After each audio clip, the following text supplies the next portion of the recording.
was heavily misleading globally. Hobson in Imperialism, a study stated, "We must not be misled by names. The colonial party of Germany, France, or Belgium is identical in general aim and method with the imperial party in England, and the latter is the truer title. Under the international guise of socio-political unity, the true agenda of European empires, economic imperialism through colonialism, was hidden. Colonialism, what once was the identity of Africa, ceases to exist, but imperialism persists. To many, Europeans' history of imposing socio-political rule through the struggle of competing empires had greatly damaged African countries. However, the perception that the effects of colonial history remain in the past is false. As Kwame Nkrumah describes in Neocolonialism, the Last Stage of Imperialism, decolonization is a word much and unctuously used by imperialist spokesmen to describe the transfer of political control from the colonists to African sovereignty. The motive of spring of colonialism, however, still controls sovereignty. Nkrumah explains that upon many African nations' assumption of political freedom, global actors looking for economic gain took advantage of African countries' economic infancy and vulnerability. That is neocolonialism. Looking at South Africa, the establishment of institutions created during the colonial era ensured that the spirit of imperialism lived on. On May 31st, 1961, South Africa became a republic and gained total independence from its colonial mother country, Great Britain. But this independence did little to change the existing operation of society through apartheid, during which the establishment of white supremacy in South Africa led to a popular underground movement run by Boers in power called the Afrikaner Broederbond.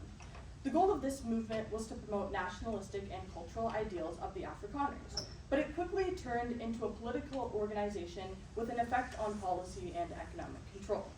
Ivor Wilkins in The Super Afrikaners inside the Afrikaner Broederbond writes, "It started or helped start social and economic upliftment schemes, like the Redding Dadsbond and the Help Me Vakkerbonds, banks, media empires, industries, and financial institutions like Volkskas, Federal Belongings, Federal Nyombu, and Dakbrekker Pairs.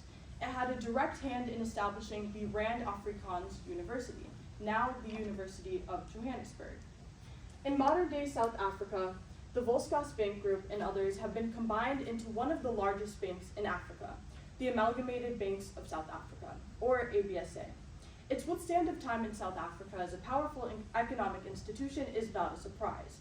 Rather, Corkin writes in Competition or Collaboration, Chinese and South African Transnational Companies in Africa, wrote, "It was announced in October 2006 that South Africa ABSA Capital would be consulting China Exim Bank, providing the Chinese state-owned enterprise with future advice on investments in Africa. The fact of the matter is that a new global superpower, China, is trying its best to expand its global economic standing and strength. But one of the ways China is doing that is by becoming acquainted with the institutions in Africa, a mineral and cheap labor-rich continent. In South Africa, the issue with this economic pursuit is that it only exacerbates the existing harsh income inequality faced by Black Africans as a result of apartheid.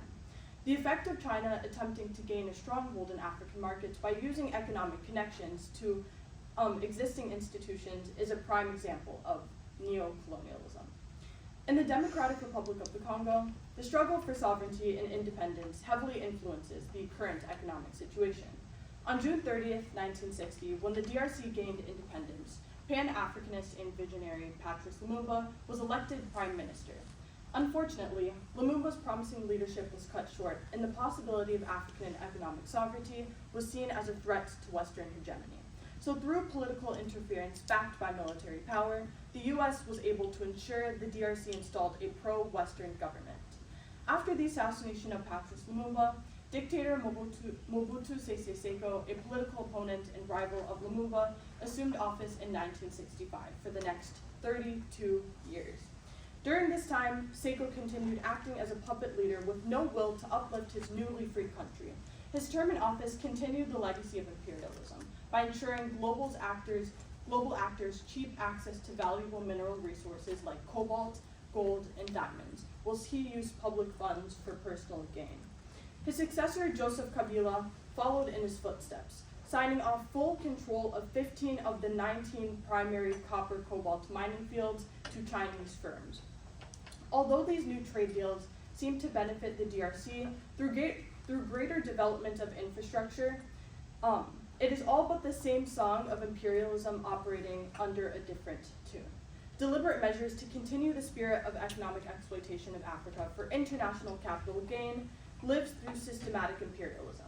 The rejection of economically harmful institutions, a strong determination and control of African resources by Africans will prove necessary in establishing economic sovereignty in Africa.